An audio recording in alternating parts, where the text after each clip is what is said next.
Hi guys, and welcome back.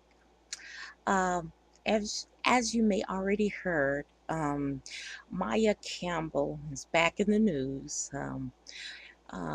If you don't know who Maia Campbell is, um, she was a former child star, and she's probably most famous for her role in The House with LL Cool J and Debbie Allen.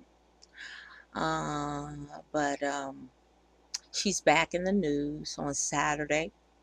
She was at an Atlanta gas station looking very bad and begging a guy for crack. Um, the guy filmed it, and he's a rapper in Atlanta, and he filmed her um, as she was talking about she wanting crack, and she was seen in a bra and panties. Um, so on Sunday, evidently LL Cool J had saw the video, and he tweeted Maya to call him to get in touch with him so that he could help her. And she has made a rebuttal video looking like, she spaced out and high, and was telling LL that she didn't need help and that she'll call him, and he don't call her, she'll call him, and um, things of that nature. And now, it was some years back, shortly after she started filming the show, she was diagnosed for bipolar disorder. And that, I believe that's what started the vicious cycle of drug abuse for her. She was trying to self-medicate, as so many uh, have tried to do. Her mother, B.B. Campbell, was a famous author who wrote about mental illness and the things that affect the black community.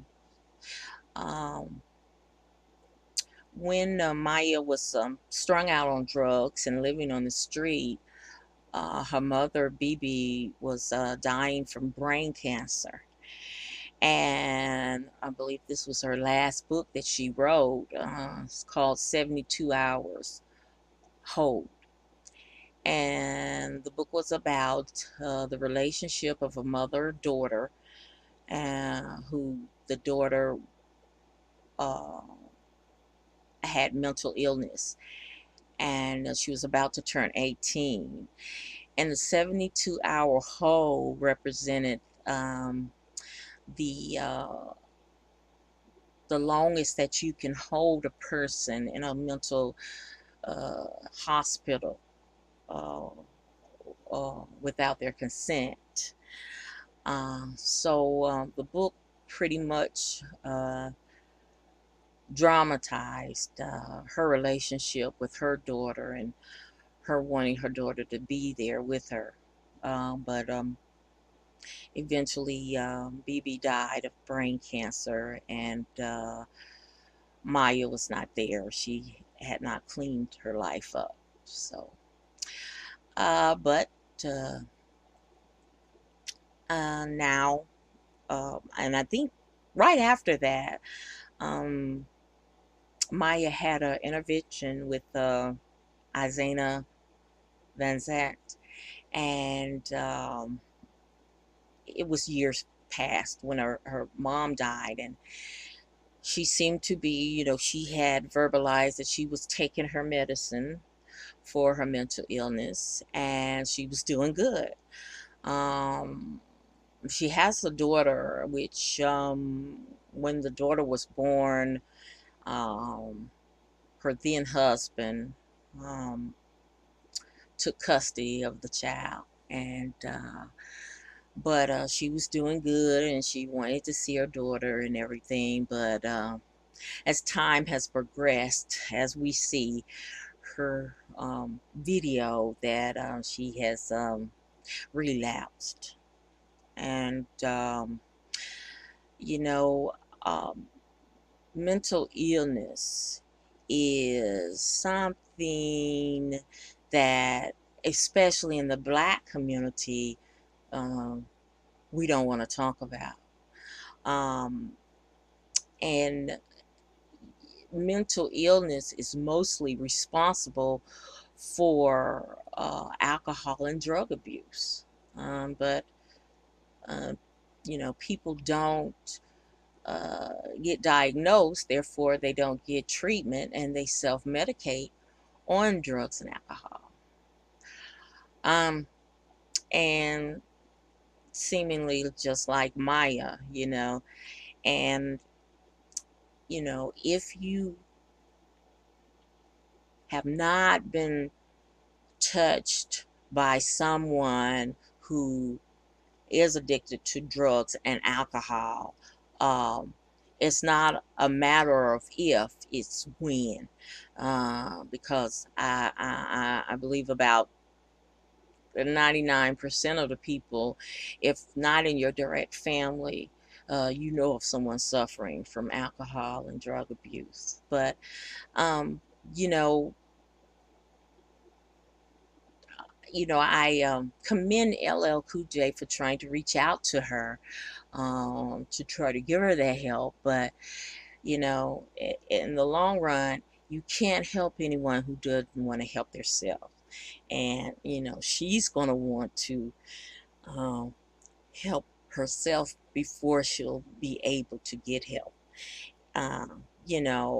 It seems like, right now she's at a crossroad, and the only uh, way she can go left and continue this destructive pattern, which can lead to death, or she can go right and get the help that she needs. And, you know, uh, you know, taking and getting her medicine and regulating her, and, to get that help. And, I hate it. And people are all on YouTube and on the radio, and, they're making fun of her, but it's really a sad situation. And, she doesn't need laughs, she doesn't need ridicule, she needs help. So I'm sure going to keep her in my prayers, hope that you do the same. But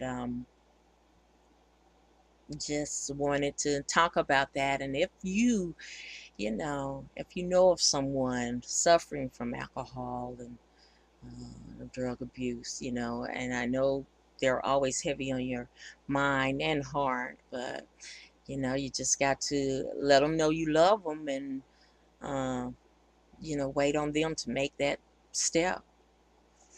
So I sure hope that Amaya can, get her life back on track and stop the abuse, because she's such a pretty young woman. And, and that was her mom's last wish and prayer, that, her child would be off the street. So y'all say a little prayer for Maia Campbell.